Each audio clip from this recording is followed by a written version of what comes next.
देखिए, विपक्ष चाहे वो सपा हो, बसपा हो, चाहे कांग्रेस हो, ये सभी लोग, इन लोगों का वक्फ बोर्ड की संपत्ति से कोई मतलब है नहीं। इनकी क्षति नहीं है, इनके वोट की क्षति है।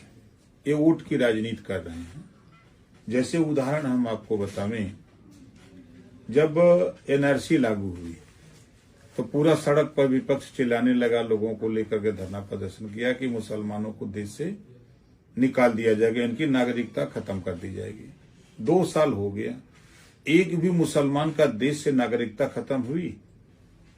तो ये विपक्ष के लोग कि इनका जो मुसलमानों को ये नफरत सिखाते हैं, वो नफरत बनी रहे और उस नफरत का फायदा सपा और कांग्रेस के लोग लेते रहें। इसी उद्देश्य से हमेशा जब जब मुसलमानों के हित की बात होती है, एक तरफ जब वोट पड़ता है तो यही पार्टियां चिल्लाती हैं कि मुसलमानों का नाम काट दिया गया।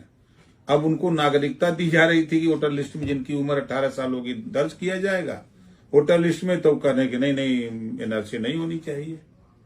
अब देखिए, जहां नागरिकता देने की बात है, लेने की बात नहीं थी, तब भी विरोध किया। आज अगर वक्फ बोर्ड की बात करें तो खुलेआम हमारे यहाँ हफ्ते में कम से कम 15 से 20-25 एप्लीकेशन आते हैं कि जो मजबूत मुसलमान हैं, जो वक्फ बोर्ड की संपत्तियों पर कब्जा किए हुए लोग हैं, जो वक्फ बोर्ड की कमेटी में हैं, ये लोग सिर्फ मजबूत बनने के लिए वक्फ बोर्ड की संपत्ति बेच करके ये धन अर्जित करते हैं। इसको रोकने के लिए ये बिल आया है। गरीब, कमजोर जो मुसलमान हैं, महिलाएं हैं, नौजवान हैं, उनको उसका लाभ देने के लिए, वक्फ बोर्ड की संपत्ति का उनको लाभ देने के लिए बिल आया है। आप देखिएगा फिर 2 साल बाद ये कांग्रेस, बसपा के लोग, सपा के लोग बेनकाब होंगे।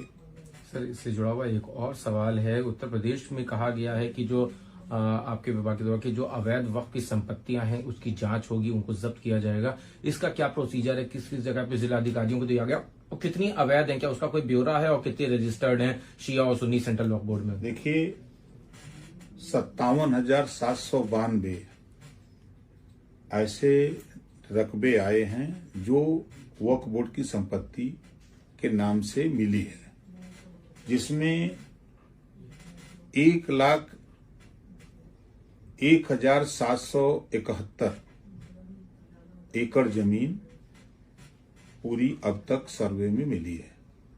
अब जहां आपत्ति आएगी, जैसे नियम था कि निजी संपत्ति पर भी वक्फ बोर्ड ये कह देता था कि ये हमारी संपत्ति है, तब वो जाता था वक्फ ट्रिब्यूनल कोर्ट में, वहां वो फैसला हो जाता था उसके पक्ष में कि ये वक्फ बोर्ड की संपत्ति है।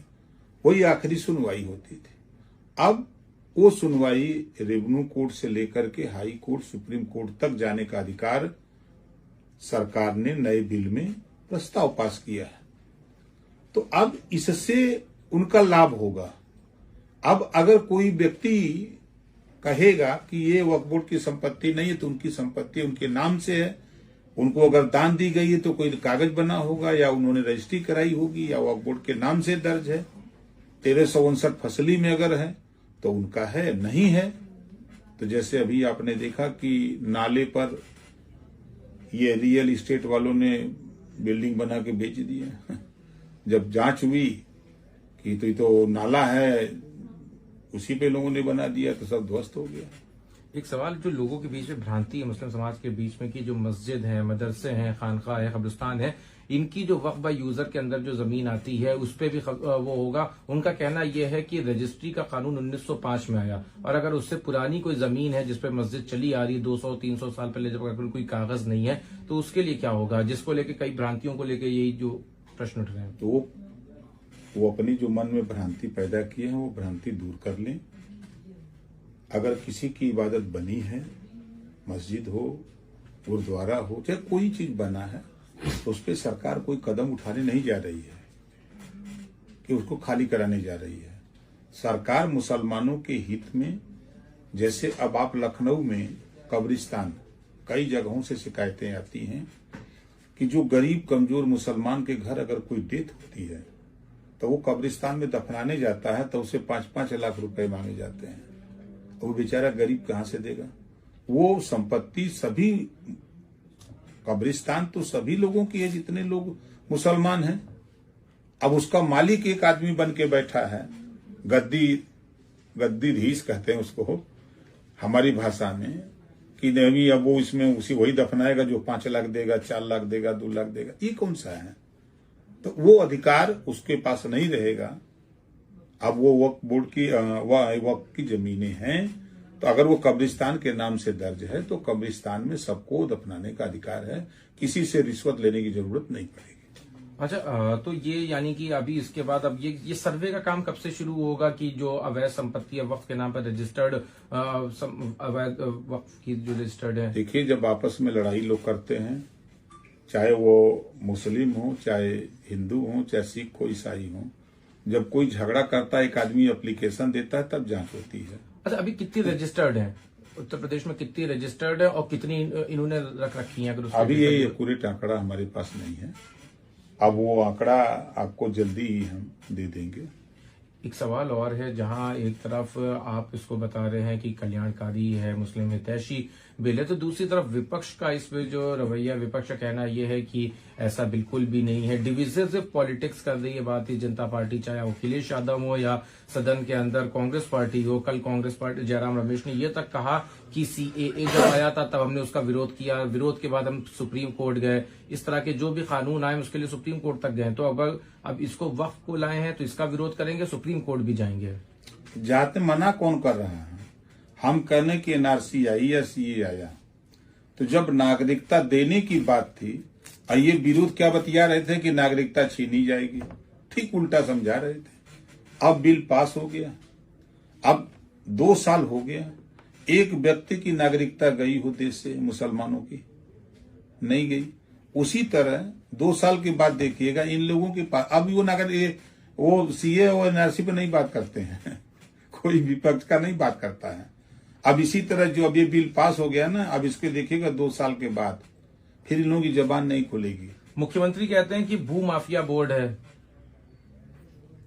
देखिए, ये उनका विषय है, अभी तक तो यही होता रहा, अब सुधार करेंगे। अभी तक तो यही होता रहा, अब उसमें सुधार की जरूरत है। जो पुराने बिल थे, जो उसमें कमियां थी, उसको सुधार करके, और जब नारा है सबका साथ सबका विकास का, तो जो मुसलमानों में गरीब मुसलमान कमजोर हैं उनको भी तो साथ लेके चलना है, खाली अमीर लोग उसका लाभ लेंगे। बीएसपी सुप्रीमो मायावती ने भी ट्वीट किया, उन्होंने इस पे कहा कि समय होता, समय दिया जाता, चर्चा होती, जल्दबाजी में इसको पारित किया गया है, और अगर इसके बीच में कुछ जानकारी लोगों को चाहिए तो साझा भी करिए। लेकिन आखिरी में जो उनका ट्वीट का कॉन्सेप्ट यह था कि वो इस बिल के समर्थन में नहीं है। वक्फ बोर्ड का चेयरमैन कौन होता है? मुसलमान। जब से वक्फ बोर्ड बना है तब से उसका चेयरमैन कौन है? मुसलमान।